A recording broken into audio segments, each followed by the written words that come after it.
ఇంకా డైరెక్ట్‌గా పాయింట్‌లోకొచ్చేస్తే 'Harihara Veeramallu' review 'money mind' మూవీస్‌కి ఎంత నచ్చింది అంటే మూవీ చాలా చాలా బాగుంది. ఎందుకంటే మూవీ అనేది నేను పవన్ కళ్యాణ్ గారి కోసం వెళ్ళడం జరిగింది. అలాగే సీజీఐ కాస్త దెబ్బేసినా, అలాగే వన్ పార్ట్‌లో అవ్వాల్సిన మూవీని డ్రాగ్ చేసినట్టు అనిపించినా కానీ మూవీ బాగుంది. ఎందుకంటే పవన్ కళ్యాణ్ గారు ఈ మూవీ గనక హిట్ అయితే ఖచ్చితంగా ఆ క్రెడిట్ అంతా పవన్ కళ్యాణ్ గారు అండ్ ఆ మూవీ టీమ్‌కి వెళ్తుంది. అలాగే ఈ మూవీ గనక ఆడకపోతే గనక అది ఖచ్చితంగా ప్రేక్షకులు తప్పవుతుంది. అలాగే అపోజిషన్ పార్టీ వాళ్ళ తప్పు కూడా అవుతుంది. ఎందుకంటే అపోజిషన్ పార్టీ వాళ్ళు పరిపాలనలో ఉన్నప్పుడు వాళ్ళ బిజినెస్‌లు చేసుకుంటూ వారు పరిపాలనను చూసుకున్నారు. వాళ్ళ బిజినెస్‌లు ఎక్కడ ఆగలేదు గదండీ! అలాగే పవన్ కళ్యాణ్ గారు కేవలం ఆయనకి డబ్బొచ్చే ఏకైక మార్గం సినిమాలు. అలాగే ఆయనకి ఎటువంటి బిజినెస్‌లు చేయడం తెలీదు. అతనికి షోరూమ్‌లు లేవు, ఇన్వెస్ట్‌మెంట్‌లు లేవు రకరకాలుగా. ఆయనకి తెలిసింది ఒకటే.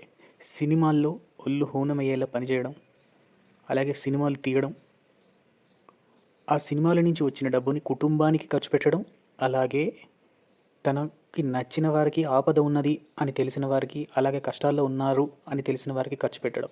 సో, ఆయన సినిమాకి మనం డబ్బులు పెట్టి టికెట్లు కొనుక్కోవడం అంటే మనల్ని మనం సేవ్ చేసుకోవడమే, మనల్ని మనం కాపాడుకోవడమే. అదే ఒక చందా వేసిన మాదిరిగానే ఫీల్ అవ్వాలి. హుండీలో డబ్బులేసిన మాదిరిగానే ఫీల్ అవ్వాలి. ఎందుకంటే అవి మళ్ళీ చేరేది ప్రజల వద్దకే. ఆయన మా ఇంకా ఆయన కుటుంబానికి యూజ్ చేసుకుంటున్నాడంటే మనం మనకు సేవ చేసేవారికి మనం సేవ చేసినట్టు ఫీల్ అవ్వాలి. ఎందుకంటే అతనికి ఏ ఇష్టం లేకపోవచ్చు. కానీ అతని కుటుంబానికైతే ఎంతో కొంత ఇష్టాలుంటాయి గదండీ! వాళ్ళకి బతుకు సాగించుకోవడానికి కొంత మనీ కావాలి గదండీ! సో, అతను మూవీల ద్వారా ఆ మూవీలను కూడా పవన్ కళ్యాణ్ గారు ఏదో తప్పు చేస్తున్నట్టు మన మెదడులలో పెడుతున్నారు. పరిపాలనను పక్కన పెట్టి.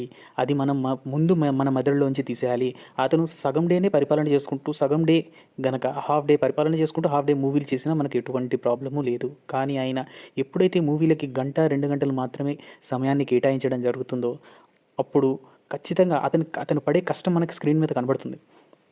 కానీ అతను సమయం ఇవ్వలేకపోతున్నాడు. మూవీలకి సమయం ఇవ్వలేకపోతున్నాడు అనేది క్లియర్‌గా అర్థమవుతుంది. దర్శకులకి, నిర్మాతలకు సమయం ఇవ్వలేకపోతున్నాడు. కొత్త కొత్త షాట్‌లు, కొత్త కొత్త పనితీరుతో ఇంతకు ముందులాగా చేయలేకపోతున్నాడు మూవీస్ అనేది క్లియర్‌గా అర్థమవుతుంది. సో, అదేదో దొంగతనం చేస్తున్నట్టు చేయకండి. అతనికి ఓన్లీ 2 గంటలే. ఆయనని హాయిగా షూటింగ్‌లకు వెళ్ళనివ్వండి. ప్రజలకు చేసే రిక్వెస్ట్ ఒకటే. ఎందుకంటే ఆయనకున్నది సంపాదన ఏకైక మార్గం. ఆయనని మూవీలు చేసుకొనిస్తే ఆయనకు డబ్బులొస్తే మనకే మంచిది. మనకే మంచి ప్రజానాయకుడు దొరుకుతాడు. మళ్ళీ మనకే పెడతాడు. లేదంటే దోచుకుపోతాడు ఇంకొకడొచ్చి.